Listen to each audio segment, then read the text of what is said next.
नमस्कार, आप देख रहे हैं द न्यूज़ वाला नेटवर्क। आज एक बहुत ही महत्वपूर्ण विषय पे चर्चा करने के लिए हमारे साथ मौजूद है रश्मि चौधरी जी। सबसे पहले तो मैं इनका स्वागत करता हूं द न्यूज़ वाला नेटवर्क में। धन्यवाद। जो हमारी रश्मि चौधरी जी हैं, ये किसान कांग्रेस में प्रवक्ता भी हैं और साथ ही साथ ये महिला कांग्रेस में जिला अध्यक्ष भी हैं और साथ ही साथ महिला आयोग में भी ये काफ़ी अपना योगदान देती रहती हैं और काफ़ी चर्चाओं में भी रहती हैं। एक बहुत ही महत्वपूर्ण विषय है जिसको लेकर रश्मि चौधरी जी ने आज एक ज्ञापन लिखा है हमारे उपराष्ट्रपति जी को। हमारे जो रुड़की की एसडीएम हैं, जॉइंट मजिस्ट्रेट हैं श्रीमती नमामि बंसल जी, उनके माध्यम से एक ज्ञापन सौंपा है किसानों को लेकर। आप सभी को पता होगा हमारे समाज में जो किसान हैं, जो किसान भाई होते हैं, इनको सबसे बड़ा ओहदा दिया गया है और अन्नदाता भी उनको बोला गया है। लेकिन उनके सामने इन दिनों में जो ये आप सभी को पता है कोरोना महामारी चल रही है, कोरोना का जो काल है, इसको लेकर जो हमारे किसान भाई हैं, इन लोगों को काफ़ी ज़्यादा समस्याओं का सामना करना पड़ रहा है। तो इसी को लेकर आज हमारे साथ मौजूद हैं रश्मि चौधरी जी। देखते हैं इन्होंने किस तरह का ज्ञापन सौंपा है, उसमें क्या क्या समस्याओं का इन्होंने उसमें लिखा है और क्या क्या ये कहना चाहती है। जी मैम। आज हम लोगों ने जो है, मैं किसान कांग्रेस से प्रवक्ता हूं, तो उसमें हम लोगों ने किसानों की आवाज़ उठाई है और उपराष्ट्रपति जी को ज्ञापन हमने पहुंचाने की पूरी कोशिश करी है। और जो हमारी रुड़की की एसडीएम है नमामि बंसल जी, उनके माध्यम से हमने अपनी बात को पहुंचाया है सेंट्रल गवर्नमेंट तक। तो जो हमारे किसान भाई हैं, उनकी जो दशाएं हैं वो बहुत ज़्यादा ख़राब हैं। इतनी ख़राब हैं कि मतलब उनको रोटी खाने की, जो अन्नदाता कहा गया है किसान, आज उसको रोटी खाने के लिए मोहताज हो गया है। वो जो सबको खाना देता है और उसको खुद के लिए मतलब प्रॉब्लम्स क्रिएट हो गई हैं।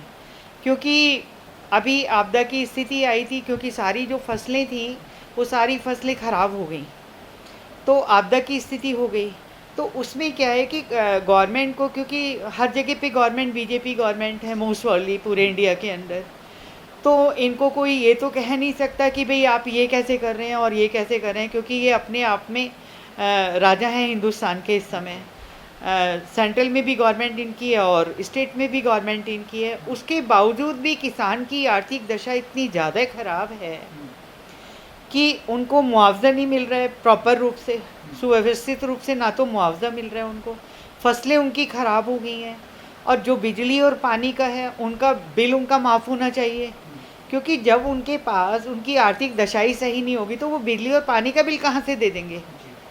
तो हमने सरकार से गुजारिश करी है और सेंट्रल गवर्नमेंट तक अपनी बात पहुँचाई है। उपराष्ट्रपति जी को हमने ज्ञापन भेजा है एसडीएम के माध्यम से कि सरकार इस बात पे विचार करे, क्योंकि किसान जो है हमारे भारतवर्ष का अन्नदाता है। और किसान ही यदि इस तरीके की स्थिति में होगा तो मैं समझती हूँ कि पूरा हिंदुस्तान किस स्थिति में होगा। और बहुत बड़ी बड़ी योजनाएं इन लोगों ने बोला है कि हमारी किसानों से रिलेटेड ये योजनाएं चल रही हैं, वो हो रहा है, ये हो रहा है। तो इनकी कथनी और करनी में बहुत फ़र्क है। और इस समय हिंदुस्तान की जनता, उत्तराखंड की जनता ये बात समझ चुकी है कि ये बोलते कुछ हैं और करते कुछ हैं। लेकिन हाँ, ये बात ज़रूर है कि ये लोग एक्टिव बहुत रहते हैं। यदि ये छोटा सा भी, यदि किसी को एक गिलास पानी भी पिलाएंगे तो ये 1 करोड़ लोगों में ये पिला देंगे कि हमने तो इसे शरबत पिला दिया। तो इन लोगों की कथनी और करनी में बहुत फ़र्क है। और हमारा कांग्रेस का एक एक वर्कर पूरे हिंदुस्तान के अंदर, क्योंकि हमारे यहाँ पे हमारे प्रेसिडेंट जो हैं हमारे प्रीतम सिंह जी हैं और हमारी महिला कांग्रेस की सरिता आर्य जी हैं, और जो हमारे किसान कांग्रेस के हैं वो हमारे यहाँ पे अध्यक्ष जो हैं सुशील राठी जी हैं, जिन्होंने मुझे प्रवक्ता बना रखा है। तो मैं कहूँगी कि हमारे कांग्रेस का एक एक वर्कर हर गली चौराहे, कस्बे, शहर, हर नगर में जाके काम कर रहा है। लेकिन सरकार सो रही है और सरकार को हम जगाने की भी कोशिश में लगे हुए हैं। लेकिन उसके बावजूद भी सरकार की, मुझे नहीं लग रहा कि कान पे जूं चल रही है। अब यहाँ से आपको मैं बताती हूँ कि यहाँ से जो सांसद हैं, यहाँ रमेश पोखरियाल जी हैं यहाँ पर। तो यहाँ के जो सांसद हैं रमेश पोखरियाल जी, आप विश्वास नहीं करोगे कि इस समय स्थिति इतनी मतलब ख़राब है कि उनको आके लोगों के दुख दर्द हालचाल पूछना चाहिए था। अब आप सेंट्रल में माना आप मिनिस्टर बन गए हैं, तो बनाया तो हरिद्वार की जनता ने है ना, तो आपकी ड्यूटी जाती है, एक आदमी का कर्तव्य जाता है। जब जनप्रतिनिधि आदमी चुन लेता है, चाहे वो विधायक है, चाहे वो मेयर है, चाहे वो सांसद है, चाहे वो जिला पंचायत अध्यक्ष है, चाहे वो बीडीसी मेंबर है, चाहे ब्लॉक प्रमुख है, एवरीबडी, जितने भी लोग हैं उन सबकी ड्यूटीज जाती हैं। और सरकार बीजेपी गवर्नमेंट है, लेकिन कहीं पे भी कोई भी काम, क्योंकि मैं भी हर जगह पे दौरा करती रहती हूँ, हर जगह पे जाती रहती हूँ। अभी तो नरेंद्र मोदी जी और त्रिवेंद्र सरकार का ये है कि डिस्टेंस मेंटेन करके हम लोग काम कर रहे हैं। उसके बावजूद भी मैंने लोगों से जैसे पूछा, लोग मेरे ऑफिस में भी आते हैं और बातचीत होती है, तो लोग ये कहते हैं कि मैडम, मतलब इस समय रोटी खाने के लाले हैं, और ये बोल रहे हैं कि पूरा भारतवर्ष इन्होंने महामारी घोषित कर दिया। इतना पैसा आया हरिद्वार के लिए, इतना पैसा आया, वो पैसा कहाँ जा रहा है? मतलब वैसे ही ये कहते हैं कि यदि मान लो सपोज कोई आदमी गुनाह कर देता है, तो ये उसके बाल की खाल भी खींच लेते हैं। और जब ये लोग, वो पैसा आ रहा है और वो कहाँ जा रहा है, तो इनके लिए कौन सी लोग बैठाए हुए हैं नरेंद्र मोदी जी ने, त्रिवेंद्र रावत जी ने, कि इनकी भी देखभाल करें कि जो पैसा आ रहा है वो कहाँ जा रहा है, किन लोगों तक पहुँच रहा है वो। और इस समय गरीब आदमी जो है, मैं आपको बता रही हूँ, जो लोग सुबह और शाम को बेचारे सुबह कमाते हैं, निकलते हैं और शाम को कमा के लाते हैं, उनके घर में रोटी बनती है, वो लोग इतने ज़्यादा परेशान हैं। ना तो रहने की व्यवस्थाएं हैं, मकान मालिक खाली करा रहे हैं कि भाई तुम किराया नहीं दे रहे, हमारा लॉकडाउन चल रहा है। स्थिति इस समय इतनी ज़्यादा ख़राब है कि यदि बारीकी से देखा जाए तो गवर्नमेंट बिल्कुल फेल है। लेकिन मैम, जैसे आपने बताया कि किसानों को यहाँ पर कितनी ज़्यादा समस्याओं का सामना करना पड़ रहा है, जो आम नागरिक है, जो कमाते और खाते हैं, लेकिन हमारी जो केंद्र सरकार है, केंद्र सरकार की तरफ से 20 लाख करोड़ का यहाँ पे पैकेज का ऐलान हुआ था। जो वित्त मंत्री हैं निर्मला सीतारमण जी, उन्होंने एक एक चीज़ इसमें डिस्कस करके सबको बताया था, तो क्या उसमें किसानों को कोई फ़ायदा नहीं होगा क्या? मेरी बात सुनो, यदि किसानों को यदि फ़ायदा होता जो 20 करोड़ का इन्होंने ऐलान करा था, मैंने पहले ही बोला, इनकी कथनी और करनी में ज़मीन आसमान का फ़र्क है। ये दिखाते कुछ और है, करते कुछ और हैं। इनका नेचर है ये, बीजेपी गवर्नमेंट का कल्चर है ये। तो मतलब कहीं ना कहीं इसमें करप्ट आप कहना चाहती हैं?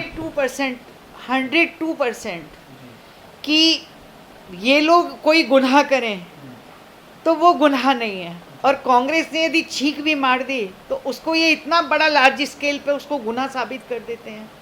यदि ये अपने डिटेल्स उठाएं, 4-5 साल से तो इन्हीं लोगों की सरकारें चल रही हैं। 60 साल में हिंदुस्तान कहाँ से कहाँ कांग्रेस ने पहुँचाया, जो आज ये शासन कर रहे हैं और ये मज़े ले रहे हैं।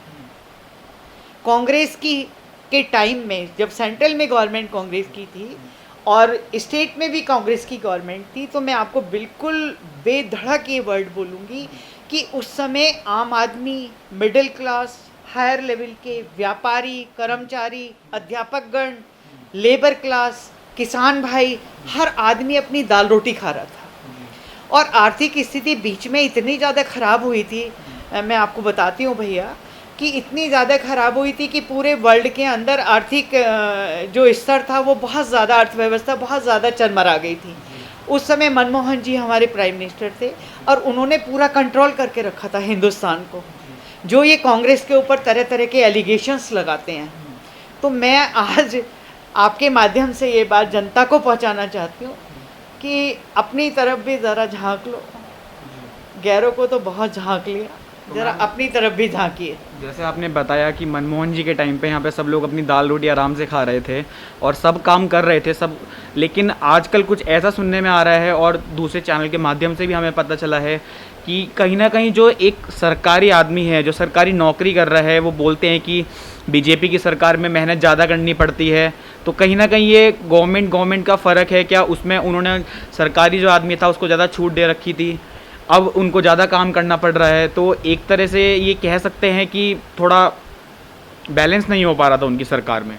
देखो, मैं आपको बताऊं कि जो कर्मचारी है या जो भी एम्प्लॉयड, गवर्नमेंट एम्प्लॉयड जितने भी लोग हैं, यदि सपोज ये वाली बात बोलते हैं कि भाई कांग्रेस गवर्नमेंट में इतना ज़्यादा काम नहीं था, इतना ज़्यादा लोड नहीं था और अब बहुत ज़्यादा लोड है, तो हम आपको बताएं कांग्रेस का कल्चर है, वो सबको साथ लेके चलती है, हिंदू मुस्लिम सिख ईसाई को, और वो कभी भी किसी भी आदमी को इतना प्रेशराइज नहीं करती, क्योंकि हिंदुस्तान स्वतंत्र है, हर आदमी को अपने तरीके से जीने की मतलब स्वतंत्र है वो कि उसको किस तरीके से अपनी ज़िंदगी को जीना चाहिए।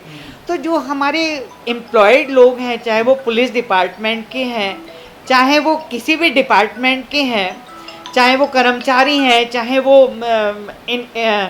इनकम टैक्स अधिकारी हैं, चाहे एवरीबडी, जितने भी हमारे गवर्नमेंट के जितने भी हमारे एम्प्लॉयड हैं, हम सबको बहुत प्यार से लेके चलते थे और हमने कभी प्रेशर नहीं बनाया। और उन लोगों ने पूरी सरकार के लिए बहुत काम किए और हम लोग सारे अधिकारियों के आभारी हैं कि उन लोगों ने हमारी सरकार का साथ दिया और बहुत अच्छे तरीके से काम किए और कोई भी व्यक्ति भूखा नहीं मरा। और जब से बीजेपी गवर्नमेंट आई है, तरह तरह की त्राही हो गई है। अभी बीच में नोटबंदी कर दी थी कि काला धन आएगा, काला धन आएगा। कौन सा ये काला धन लेकर आए? 15-15 लाख रुपए आएंगे। अजी नहीं, वो तो हमने ऐसे ही जुमला छोड़ा था। अच्छा, कभी कहते हैं कि बेरोज़गार युवाओं को, आपको पता है कि कितना बेरोज़गार युवा है भारत के अंदर? बेचारा आधे से ज़्यादा लोग आत्महत्या करने पे तुले हुए हैं, आधे से ज़्यादा लोग आत्महत्या कर चुके हैं। कितनी महिलाओं की सुरक्षाएं कहाँ पर हैं? मतलब किसी भी फैक्टर में आप उठा लीजिए, किसी भी फैक्टर को, लेडीज से लेके जेंट्स से लेके युवा से लेके बुजुर्ग से लेके किसी भी फैक्टर में ये गवर्नमेंट्स फेलियर रही हैं। लेकिन मैम, बीजेपी सरकार जब से आई है इसमें काफ़ी सारी स्कीम्स निकाली गई हैं, काफ़ी पॉलिसी निकाली गई है। किसान वाली बात आप लीजिए, किसान में भी कितनी सारी किसान योजनाएं निकाली गई हैं। या तो आप कह सकते हो कि उनकी यूटिलाइजेशन अच्छे से नहीं हो पा रहा है, या फिर लोगों को प्रयोग उसका करना नहीं आ रहा है। मेरी बात सुनो, जितनी भी योजनाएं हैं मैं आपको बहुत क्लियर बता रही हूँ, ये कम्प्लीटली जितनी हमारी योजनाएं कांग्रेस के टाइम में थी, उन्हीं को ये नाम बदल के इम्प्लीमेंट करा, नाम बदल दिया और उसको मतलब ये आगे में भेज रहे हैं। ये कम्प्लीटली कांग्रेस के टाइम में भी वही योजनाएं थी जी। जो योजनाएं ये बहुत मीडिया को या दाएं बाएं में बहुत पब्लिसिटी करके बोल रहे हैं कि मतलब हमने ये शुरू कर दिया, हमने ये शुरू कर दिया है।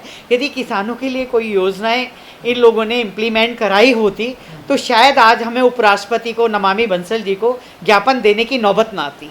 धन्यवाद मैम।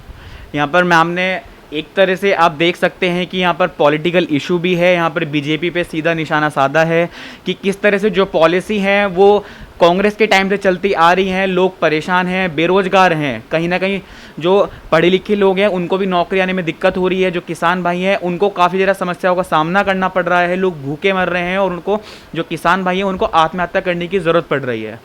ऐसी ही खबरों के लिए हमारे साथ बने रहिए द न्यूज़ वाला नेटवर्क पर। देखते हैं जो इन्होंने ज्ञापन सौंपा है नमामि बंसल जी को, जो हमारी SDM है, जॉइंट मजिस्ट्रेट हैं, उसका क्या रिजल्ट निकल के आता है। धन्यवाद।